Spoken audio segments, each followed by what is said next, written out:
Interesting. We're getting bonus to mental. We're also getting malice to physical, so I probably shouldn't be a lookout. Do we have anything? What do we have? So we can get engineering and reasoning. Biology and reasoning. Well, we've kind of maxed out biology.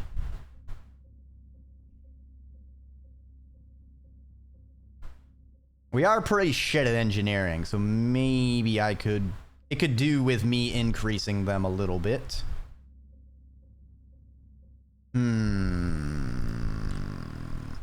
Let's see if the events have refreshed at the foraging location for us to go out to. No, they haven't refreshed.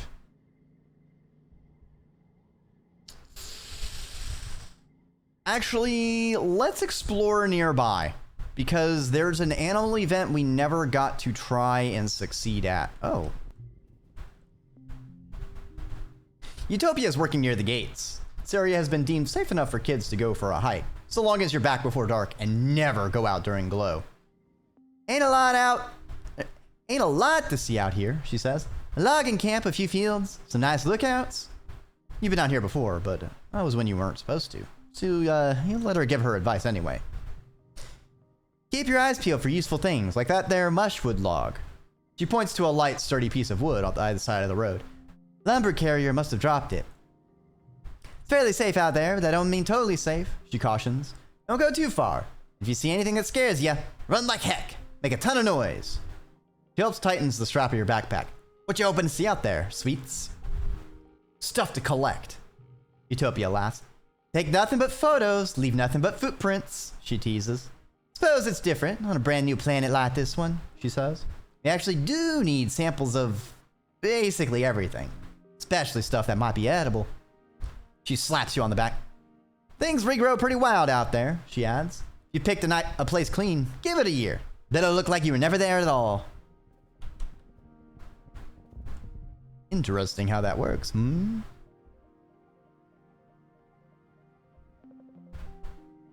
Ooh. You leave the path and sneak through the strand of mush trees to one of the little sawmills dotting this area. It's small, but busy operation. 3 people feeding mush tree logs into some kind of machine with a 4th one directing a 4-legged robot with a plasma saw mounted on the front.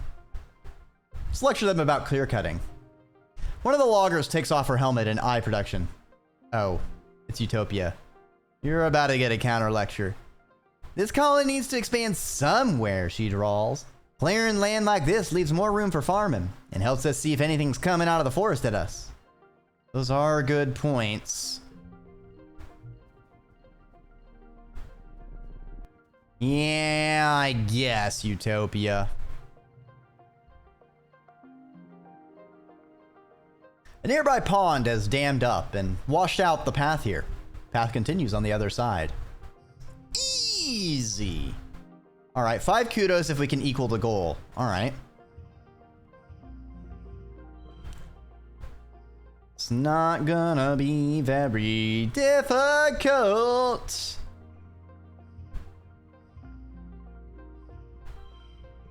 See, we already got up there. All right, so we need to see if we can match the super. Is a 7. All right. Super is a 7. So if I just do this. Easy. We'll just put Cal right in the middle. And just put a baby face right here. Wow, Cal! I can't believe you completed the super goal all by yourself! Victorious! You bravely fall in and get wet. You flounder towards the other side, soaked, but victorious. We're all gooped up. Where is the animal event I haven't gotten to do? Oh, it's the person thing again. Move on quickly. Uh-oh. Suddenly you hear the growl of a manticore practically beside you. Your next thought is, how do I get down from this tree? And shortly after that, how did I get up in this tree? You're embarrassed, but at least you've outrun the manticore. If there even was one. Interesting. Ooh. You spot a group of Hop-Eyes playing in a clearing. Let you get pretty close to watch them chatter to each other and rub noses. They're all friends, just like people. They hop away if you get too close. Ooh, this is gonna be fantastic.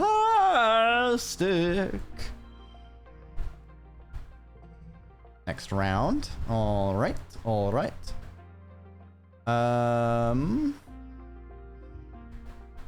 So +3 in the first. Ooh, that is a nice number there. Actually, we can do something like this.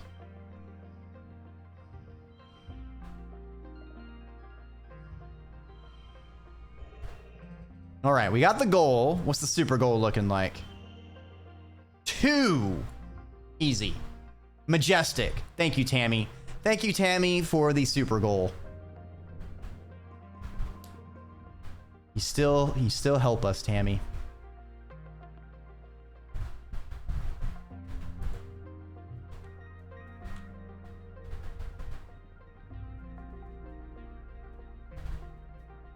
Wait, shouldn't the Eagle Eyes perk give us...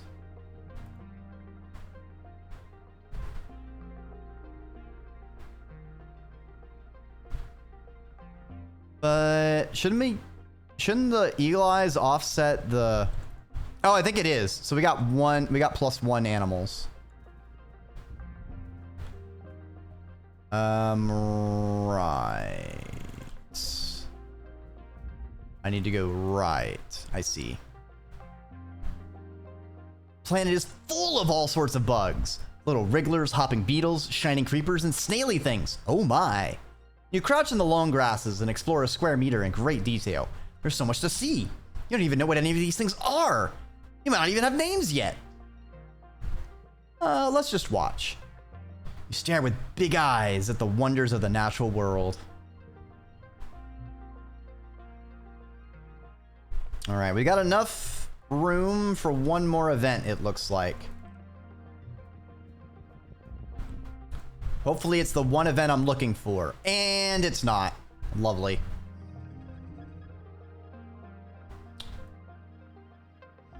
I'll just do this. Next round. Do this. Card becomes 2. Interesting.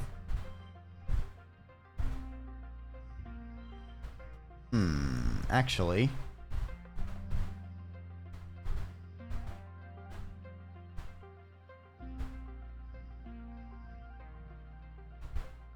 Or 4.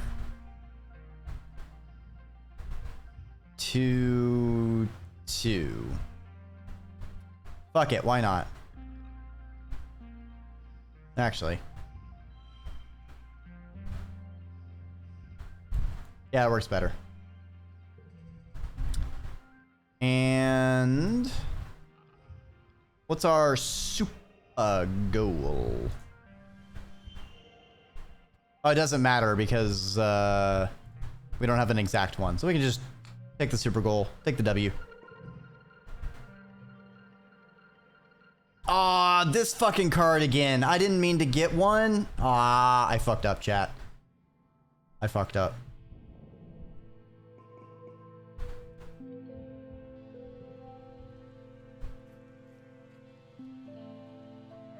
All right, we're stressed out. We need to sleepy EB. Steak.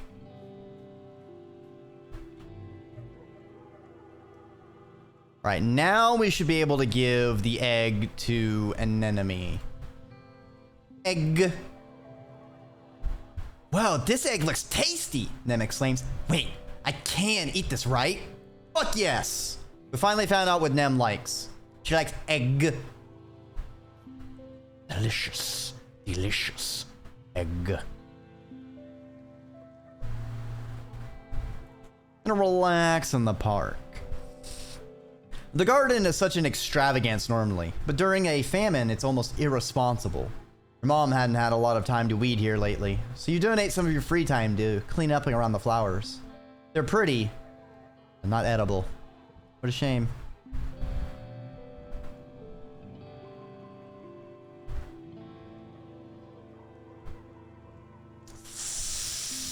Yeah, we'll drop that. It's a malice more often than it's a boon these days.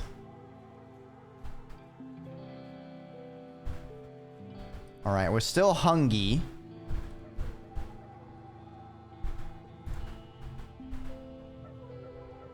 Oh, hold on. We need to give Dice their herbs. We need to give Tang her flower. Tang watches the stink roach skitter behind some nearby boxes, a look of intense disgust on her face. I hate it here, she spits, shuddering. Giant bugs, constant peril, climate. You're better off on the ship. She grimaces. The humans carry the erroneous belief that we were great explorers, but I cannot see how that is true. It'd be better if we could photosynthesize or breathe gases other than oxygen, or endure a greater range of temperatures. No, you see, all humans have ever had going for us is that, until now, there have been more than enough of us to die idiotic deaths without making a dent in the overall reproductive fitness. Cool. Wow, we have a lot of flowers.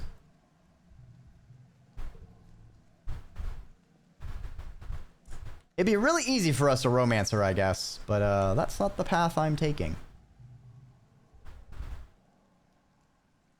All right. Just in case we're blocked, because I don't want to fight. I don't want to fight the Vreki. So we're gonna actually save. This will be my one instance of save scumming in case things are slagged. Oh, come on by, Keeksy.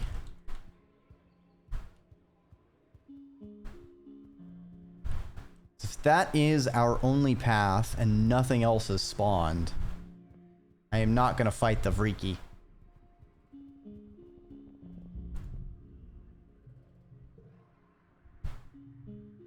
I'm not going to fight the Vreki!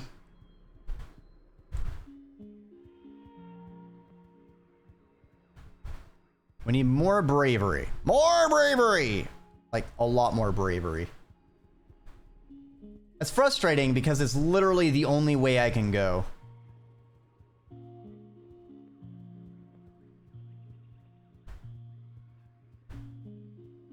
All right.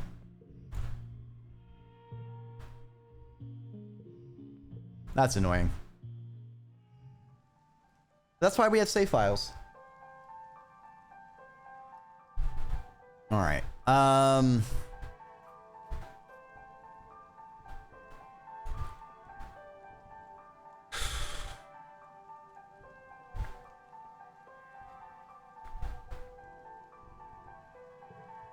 I guess we could explore the plains again.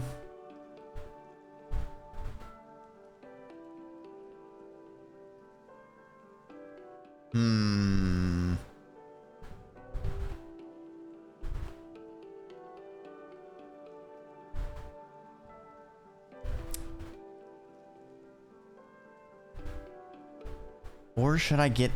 like, I don't know. We can't do all stats, Dreki. You have to focus. I feel like the most productive thing isn't... until that biome resets, we can't do anything over there. Let's do a bit of... lookout duty. We do have our eagle eyes now. Your solo watch is interrupted by the sounds of soft footsteps padding down the wall towards you. To your surprise, Governor Uticott stops next to you, steers into the wilderness as well, her gnarled brown hands resting on the wall. I often come out here to think, she says. She's talking to you? It's hard to hear your own thoughts when you're cooped up inside command. Must get a lot of time out here, don't you, Solana? Yeah, I do. Uticott smiles and gives you a knowing glance. I'm sure, she replies. She sighs and tightens her hands on the railing. Sometimes I look out on the colony, she says softly. And sometimes I look out into the forest. No matter where I look, I think about every hardship we face and everyone we've overcome. I think about what we're doing here, the things we're taking, the footprints we're leaving. She huffs a humorless little laugh. I wonder what the animals think of us, she says. Cutting down trees, building our big walls, trying to grow our funny little alien plants. Must be so strange to them. I think it's beautiful. Whatever the animals think of us, you think it's wonderful. A miracle, even. You love looking out with your hologears at the creatures flitting about the treetops, at the diverse lushness of it, so chaotic and alive. Vertumna is a good place. And tell her that you're glad she brought you here. You got us quiet for a long time. Thank you, Solana, she says finally. I needed to hear that, I think.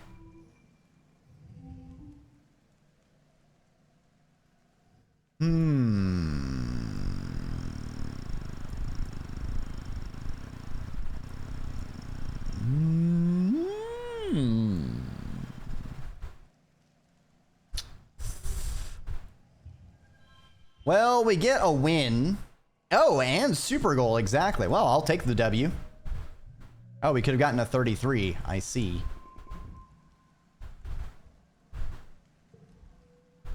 +1 aminals. Nice.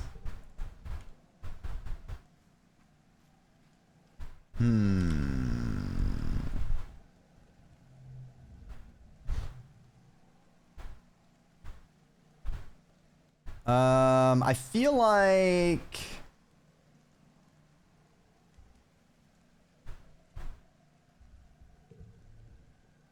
Let's check the forage one more time.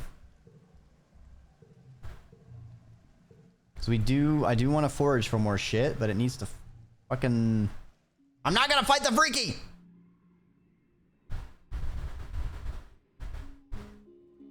I don't know when that froze. Sorry about that.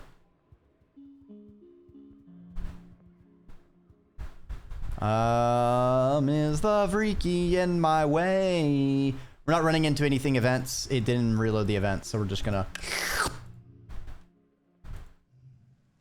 Alright. Let's go help on the farm.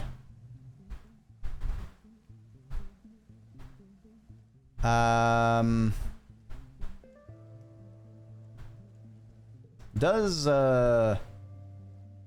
help our toughness. This month your mom has you and Cal digging out rice paddies. You put on mud waders that are way too big for you and stumble into the soggy muck.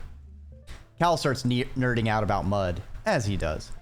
The ground is so soggy because the lower gravity means the water takes longer to seep down, he explains, pulling a big clod of mud out of the ground and slopping it into the hover lift. At least, when it's raining, you don't have to use wheelbarrows. Everything is so swampy and warm on Vertumna, not like the dry recycled air of the stratospheric. The wet ground makes the roots from our earth plants rot easier, so we need a ton of mushroom mulch. Or this kind of puffy lava rock thing? He stops and rubs his face, smearing mud across his cheek. Maybe we could do that next. I like smashing it up into tiny bits with a hammer. Nice to be outside with Cal. The tropical rain is never too cold, and Cal is great company. I just think about all the cool stuff that's out here, Cal exclaims. Who else gets to shape the planet and provide food for the colony? No one, that's who. This job is the best. He keeps on digging and nattering on about the cool bugs he finds in the mud. You goof off a little and have fun. Your antics eventually lead to you slipping, and suddenly you end up in your armpits in the mud, laughing as it oozes down your oversized waders.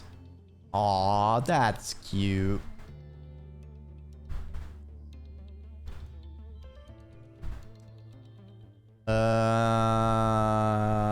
Interesting. Well, damn. Hell yeah. That's what I call score. It's been 3 seasons of heavy food rationing, getting more and more strict as the year dragged on and the fields continued to struggle. You've been wasting away. You all have. It's not just the lack of calories. There just aren't enough vitamins and good stuff in the food you are eating. Your muscles ache all the time. Sometimes you feel strangely euphoric, filled with inexplicable energy, but often it feels like there are weights tied to your shoulders, pulling you down. You feel tougher than most, but you still have trouble sleeping, despite being tired all the time. Spend the whole day dazed in a fog. It's hard to tell dreams from reality.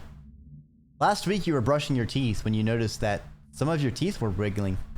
You brushed and watched all of your teeth begin to fall out of your mouth, clinking into the sink like pebbles washing down the drain. Horrified, you started screaming, only to snap out of it and realize you'd been staring at yourself in the mirror the whole time, lost in a hallucination. Cool, thanks! New nightmare unlocked. Great. Your friends stop working and retreat to their quarters. You lie to each other on the holonet, all saying you're okay, just taking it easy, waiting for the harvest. Well, the harvest came and went, as meager as ever.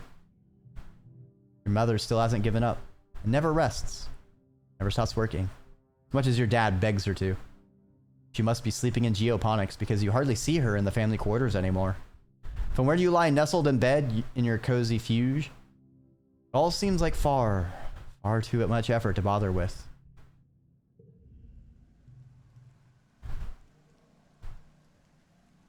You're out there in the fields with her, being her sidekick, helping fetch things. She never slows down. When the robo-plow finally breaks, going under the pressure, she doesn't. She's out there even longer, doing everything by hand. Both your parents feel responsible for this famine, but as head of geoponics, your mom takes it personally. She's been skipping meals, relying on water and pressed soy bar rations. Just enough calories to keep a body moving, not enough to stay healthy. Yet she never lets up working herself to the bone, barely even sleeping, increasingly sallow-eyed and gaunt. You and your dad try to slow her down, but, well, she's a stubborn woman. If not her, she says, then who? You and your dad are in the lounge, slowly sipping at your vegetable broth when there's a commotion at the doors. Someone's run in gasping for breath, yelling for you and your father to come to Geo. No. Oh no. You run over, knowing deep in the pit of your stomach that something terrible has happened. When you see the faces of the agriculturists, your mom's people, you know that the feeling is real. Your dad sees her body first. He lets out a cry, like something you've never heard before. A deep, unimaginable pain, dragged up from the darkest part of where he lives.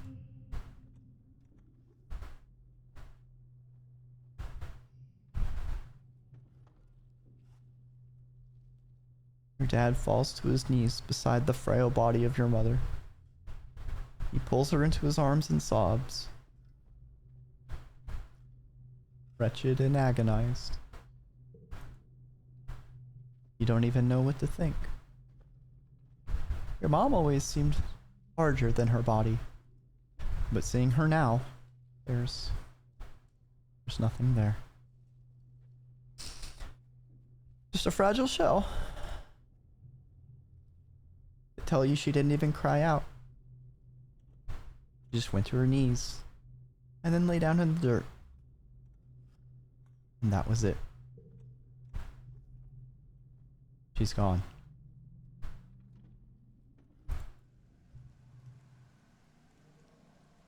Your mother's body is taken to the incinerator room.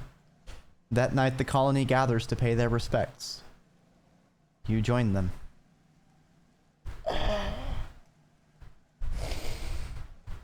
Fuck.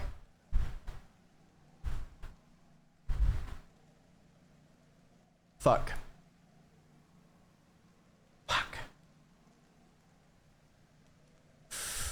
Oh, fuck.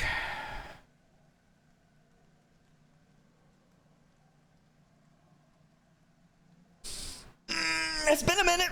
We were due for a gut punch, I guess. Oh, fuck. The frustrating part is it feels so preventable if we had just done things differently. If we'd just done things differently.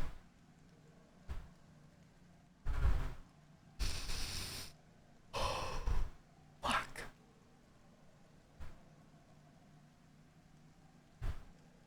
I think we need to attend the funeral. We need to be there. If only to be with our father. Oh boy. The incinerator room has been cleared, and a wreath of flowers has been placed over the mouth of the organics recycler. They're white estrania, your mother's favorite flower. Carefully carried from Earth with the hopes of it flourishing on Vertumna. Just like you. You stand with your father and Aunt Anne, Udicott, and the rest of the council are here as well, including Brett. You're surprised to see tears rolling down his face. He's such a hard ass in the garrison. Cal is here with all the other agriculturists. The rest of the colony waits in the canteen to offer their condolences after the service. Governor Udicott gives the eulogy. As a colony, we share our blessings, She begins solemnly. However, today, in sad company, we gather to share the burden of our grief. Florescent was born on Earth, but she, more than many of us, exemplified the spirit of our endeavor to bring life to beyond the stars. She bore life, not only in her body, but bringing it forth from the ground she so faithfully attended. The debt we owe to her is the kind we can never be repaid. She continues. It is with a deep and unbearable grief we must continue on without her, in awe and respect for her sacrifice, the depth of which was never expected of her, which she did not expect of anyone else. It is on her strong shoulders that she carries us, still. Udicott closes the door to the recycler. The particle disintegrators begin to reclaim the molecules that once formed your mother. Your father squeezes your shoulder, making a small, choked-off noise of pain. As a community, we remember Florescent. As a community, return her body to the soil that nourishes us. In this way, her sacrifice is recognized in the manifest body of the colony. The ceremony is adjourned to the canteen, where a somber wake is held in your mother's memory. There isn't enough food to dull the emotions, and your empty stomach only reminds you of her unfinished work. Your father is the new head of geoponics. In a few hours, he receives your mother's remains so that he can add them to the colony's precious supply of brown soil from Earth. Touch the cool lid of the container, marveling that your mother could fit in such a small box. You don't have to be okay, your dad says quietly. His voice is thick with emotion. I know I'm not. I have to keep going where she left off, but if you can, you should take some time off.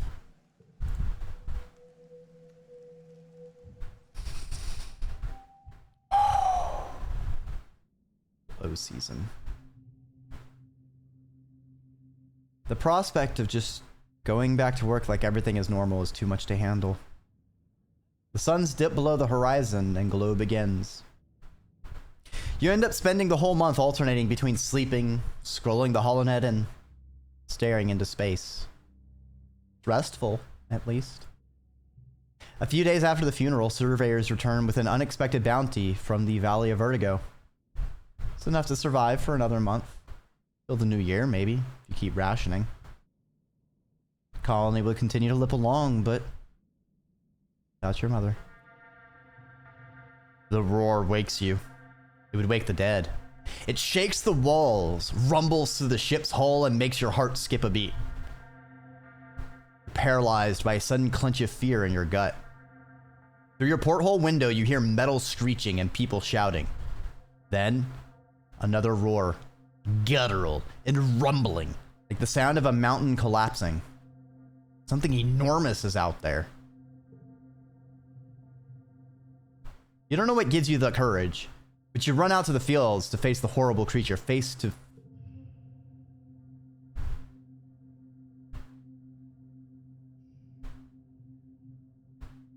What? It has no face. Holy fuck. What eldritch entity?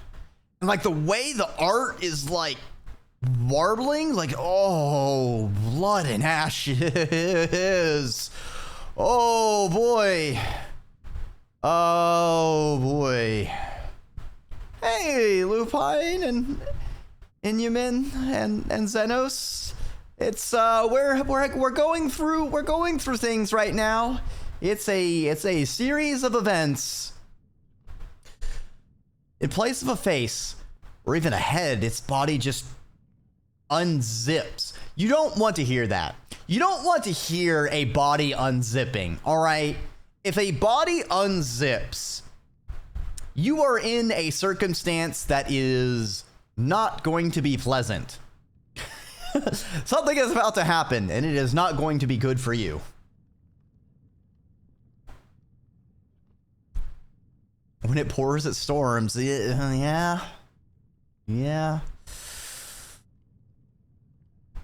Revealing a mess of writhing pink tentacles and blinking eyes, pocked with jagged, asymmetrical teeth. It stands on 4 enormously powerful legs, each as wide across as tree trunks. Clinging to its back and its thick, slug-like tail are clumps of lichen that glow faintly in the night. The creature is nearly twice the height of a greenhouse. It's standing on top of a flattened one, the wreckage of lattice and plants all around. Flickers of light from plas rifles and stun gloves light it from underneath, and the stench of ozone is thick in the air. Been lurking for a while, but oh lord, I could not say something at seeing it. It certainly is an entity which bears commentary. You see Nem and her brother Calm darting in and around his legs with their twin shocks of red hair. The faceless creature lurches into another greenhouse, oblivious to the soldiers trying to herd it away. The monster left a trail of destruction from where it smashed through the walls. Smaller creatures are pouring in through the gap, they're headed straight to command. You watch helplessly as hordes of animals storm command, sneaking through torn away panels and smashing through windows. It's too far away to hear the screams, but Governor Uticott is inside. You have to do something. Fuck! Oh, fuck. I think our character, I think helping Nem and Calm is the play. It's smashing the greenhouses. It might damage the garden that is the only thing we have left of our mother. And I think the choice we would go is to do that. I don't know why he has a ball. That's kind of an odd choice of art, but I guess, you know, they probably couldn't have, whatever. You run towards Geoponics, picking up a handful of rocks as you cross through the barren fields. When Calm sees you, he gestures for you to flee. Get out of here, Selena, he says. You're gonna get yourself killed. You grip your rocks in defiance. You're sick of being told to hide like a child. You want to help.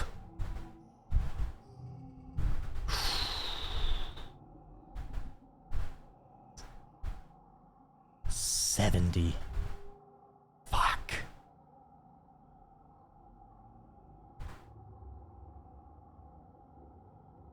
All right. Hard becomes physical. Red. Nice. Actually, I could do this. It's not a lot, though. Can't even get a pair? We'll get a pair here. Oh, yeah. Much better. Okay. So we got 7, 6.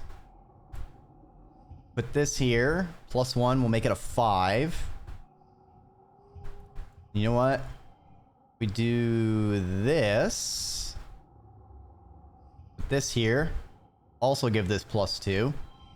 Make it a pair. Okay, we got this, chat. We fucking got this. +2 to cars with gems. Easy peasy lemon squeezy.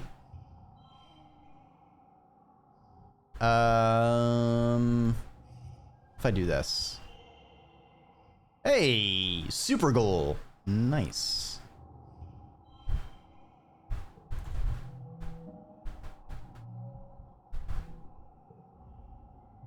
You try your hardest, but even with the full force of the defense squad, you can barely keep it contained near the farms. You dart in and around the battle, throwing rocks, making noise to keep the abomination's attention away from the rest of the colony.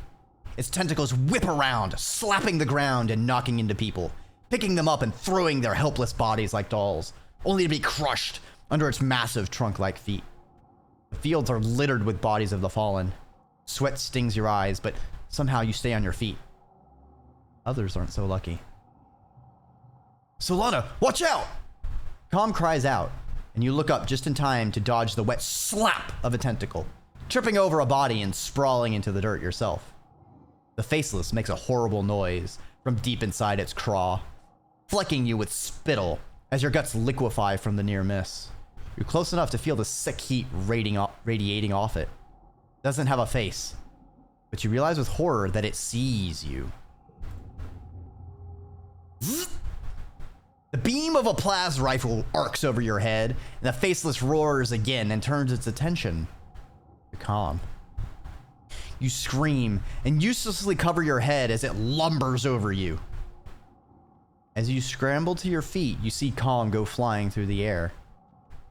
He lands a few meters away with a sickening wet crunch. Nem cries out in horror as she runs to Calm's side, but it's too late. His body is bent at an unnatural angle, his eyes open and his face frozen in stupefied horror. He looks unreal, like a wax mannequin. It's just gone. Like that.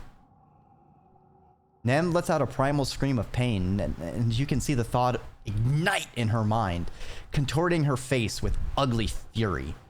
She stands up to launch herself at the Faceless again. You grab her arm, and she yells at you in wordless rage before collapsing to her knees, throwing her body over Calm's and sobbing like the scared teenager she is. You can only stand and watch. You hear a colossal cracking noise and look up to see the Faceless tumble towards the stratospheric. With a roar that shakes your very molecules, it loses its balance for the last time and falls onto the ship. Metal screams as the ship buckles and gives way. Whole pieces of the quarters wing shear off as your home opens like a tin can, spilling its contents into the square. The strato lurches and collapses under the creature's weight. The abomination is slain, but as wails of grief join the whimpers of the dying, you have to wonder, at what cost?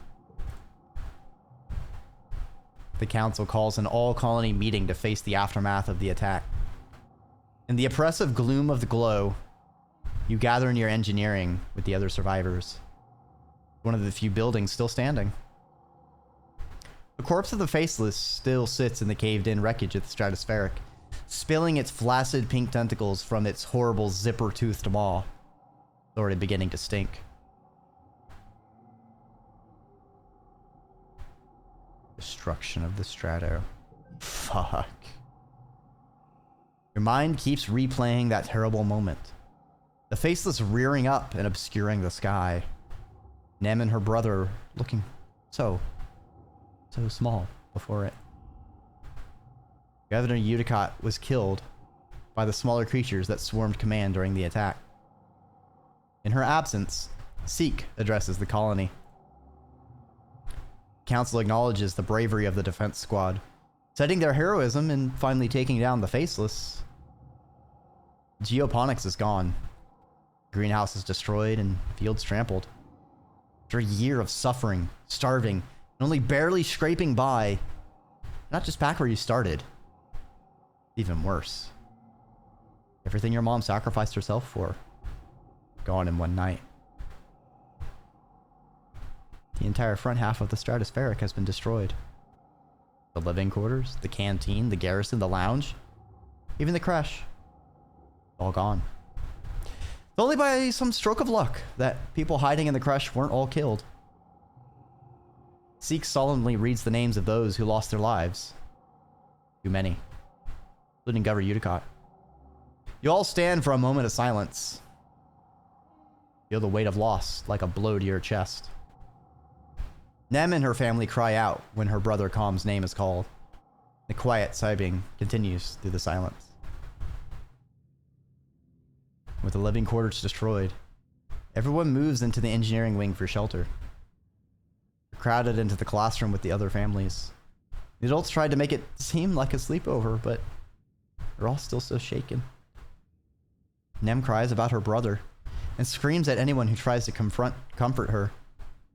Eventually, you just ignore her grief, as painful as it is to hear her sobbing at night. You feel like you've been awake for days, and you'll never fully sleep again. You try, but you keep jerking awake, crying out in fear. Eventually, you fall asleep sitting up, held in your father's arms. Your sleep is fitful, but mercifully, dreamless.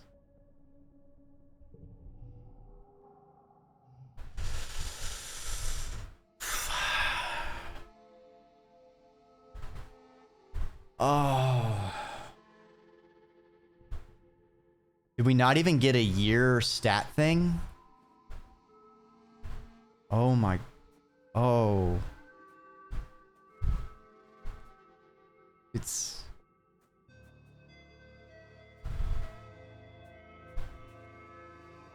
Oh no.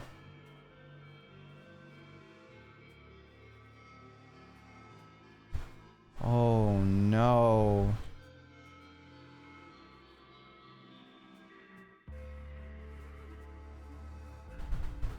Oh no.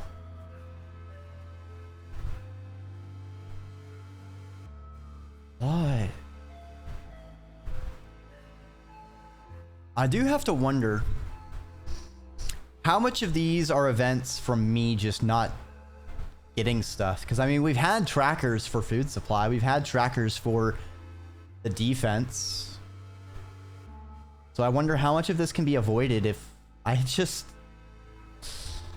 focused more on getting food. I hadn't put it off and I just fuck. What if